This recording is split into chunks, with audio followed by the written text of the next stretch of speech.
Bonjour à tous, je vous remercie pour l'invitation. On va un petit peu changer de cadran, même si j'ai aperçu le foie dans le fond à certains moments de la vidéo. Et on va peut-être voir un tout petit peu plus de son. On m'a demandé de faire ce topo du plus simple au plus complexe. Et pour parler des choses simples, eh bien, je me suis dit qu'il fallait peut-être reprendre la chronologie et revenir au début de notre expérience. On a reçu le premier robot Da Vinci en 2015. C'était à l'époque un système SI.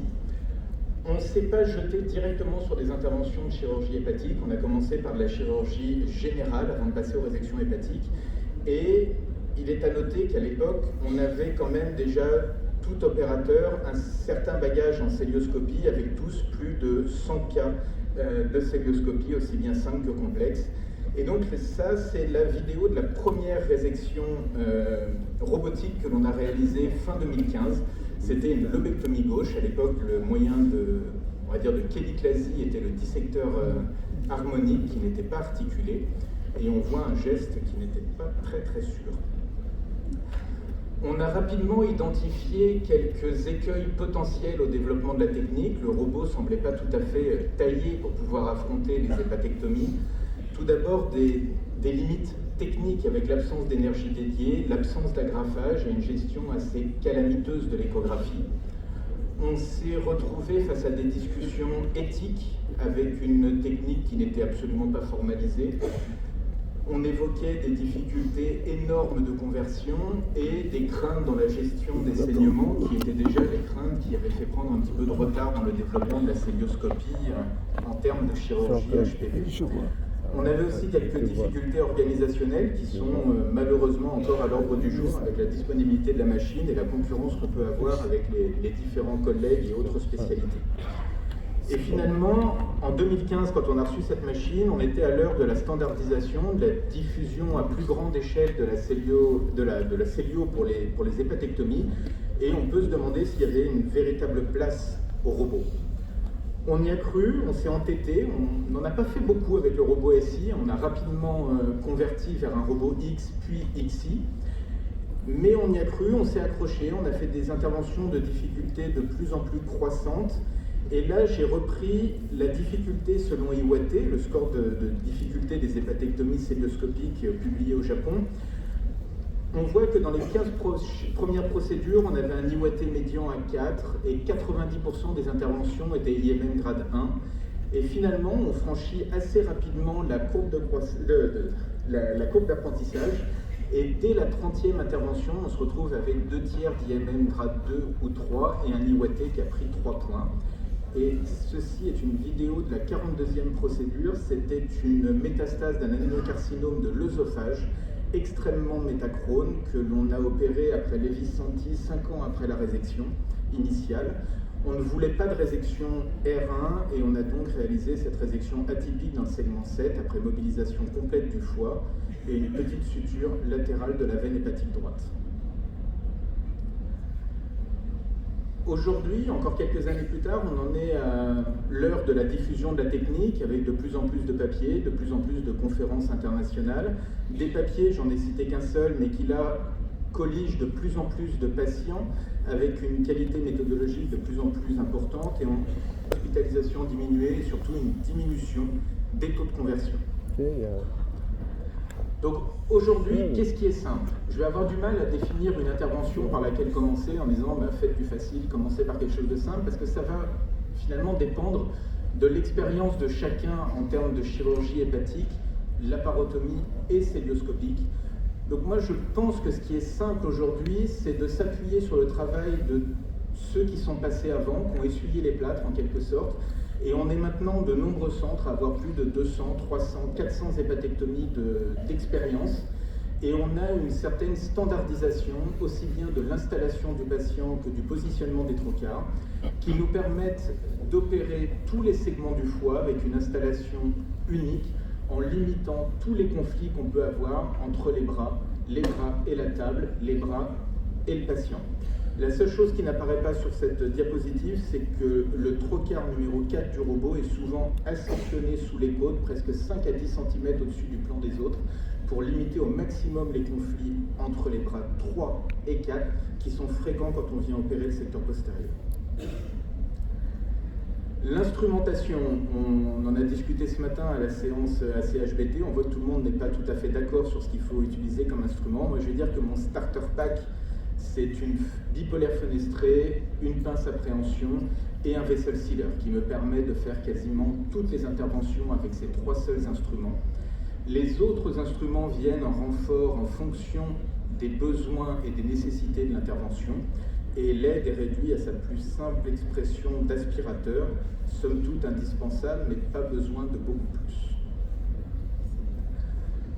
Pas besoin d'aller chercher des hépatectomies extrêmement complexes et des résections dans le segment 7 pour voir, dès une lobectomie gauche, dès une résection atypique dans le segment 4, des avantages potentiels à l'utilisation du robot. Tout d'abord, un curage du pédicule hépatique qui paraît extrêmement simplifié. À l'ILLS à Séoul cette année ont été présentés des papiers qui rapportaient une diminution de la morbidité par rapport à la célioscopie, moins de complications, moins de collections, moins de plaies artérielles et une augmentation du nombre de ganglions analysés par rapport à la célioscopie et surtout, fait intéressant, potentiellement par rapport à la laparotomie. On a également intégré l'utilisation de la fluorescence, et là on n'est pas les seuls, on le voit, la fluorescence est de plus en plus présente dans toutes nos spécialités. Elle va nous permettre de repérer aisément la ligne de dévascularisation, l'anatomie des voies biliaires, la présence de tumeurs et éventuellement en fin d'intervention l'ischémie résiduelle pour diminuer les taux de complications et les fistules post-opératoires. À côté de ces choses relativement simples, on se dit que le robot, il est prêt pour des interventions plus complexes. Il va nous aider dans la réalisation des sutures biliaires. On a à ce jour énormément de papiers qui commencent à sortir, beaucoup de séries de cas, des choses rétrospectives, mais on a en tout cas de la littérature qui commence sur le Klatskin, sur les tumeurs périhilaires, à nous rapporter des taux de fistules et des taux de perméabilité à moyen terme. Je ne fais pas ici le débat de la résection des tumeurs périhilaires par voie mini-invasive. Les papiers qu'on a aujourd'hui ne nous permettent absolument pas de conclure sur le plan oncologique. En tout cas, je reste sur le plan technique. Le robot nous aide avec des résultats qui sont identiques. Et c'est le même combat avec les sutures vasculaires qui sont simplifiées. On voit ici le cas d'un volumineux carcinome hépatocellulaire sur un foie de cirrhose qui avait été embolisé avec un plug d'embolisation qui était protru dans la bifurcation portale. On fait un clampage total, on incise sur le plug, on l'extrait délicatement et on va faire un petit surjet, une suture sur la veine porte, sur un clampage unique de 25 minutes. La vidéo suivante, c'est le cas d'une patiente de 61 ans, comme disait Jérémy tout à l'heure, comme souvent plutôt favorable sur le plan anatomique, qui présente une échinococose alvéolaire pour laquelle on va proposer de faire une hépatectomie gauche. Et notre inquiétude venait d'une sorte de coulée dans le pédicule. L'installation est celle que je vous ai présentée tout à l'heure. On aborde rapidement le bord gauche du pédicule, on fait très aisément le tour de la branche porte gauche, la branche gauche de l'artère hépatique. Le verre d'indocyanine est un peu raté, vous avez vu, le segment 4 était vascularisé, j'ai raté une branche artérielle du 4. Je mobilise le foie gauche est libéré de ses adhérences, on se porte sur le confluent cavo-sud-hépatique, on va identifier le tronc commun, je repère ma ligne de section, je vérifie en échographie, j'ai pas le verre d'indocyanine, cholécystectomie, manœuvre de Pringle, et on va aller, après un petit curage qui me permet d'aborder facilement l'artère, disséquer cette artère du 4, je vérifie que ça bat à droite, et là on a la coulée, on se demandait si elle était endobiliaire ou péribiliaire, on a notre réponse, elle est péribiliaire, la voie biliaire est complètement libre, on va pouvoir libérer la tumeur de la voie biliaire, faire le tour, contrôler avec le verre d'indocyanine, on est en bonne position, on est bien à la terminaison du canal gauche, je mobilise mon segment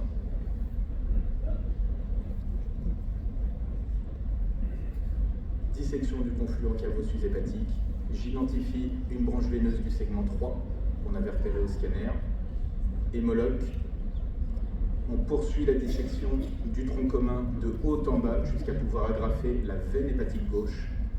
Et on va réaliser le début de l'hépatectomie gauche de haut en bas en suivant le plan de la veine hépatique gauche. La veine scissurale. Je poursuis autant que possible dans le plan de la veine en la contrôlant. Dès que ça me paraît un petit peu difficile, je reprends une approche caudale plus standard. Premier clampage. Je suis entre le 4 et le 5, j'ai un plan quasi avasculaire, je peux avancer relativement vite jusqu'aux 4 branches d'origine de la veine hépatique moyenne qu'on avait repérées au scanner. On repère les 2 branches du segment 5, on les lie, et on va voir que dès qu'on commence à disséquer la suivante, on voit déjà apparaître dans le fond la compresse qu'on avait laissée en haut. On a rejoint nos 2 plans de dissection. La pièce est prête à tomber. On a fait une hépatectomie gauche qui respecte la veine hépatique moyenne, un petit peu moins de 200 ml de saignement et plus de 200 minutes d'intervention.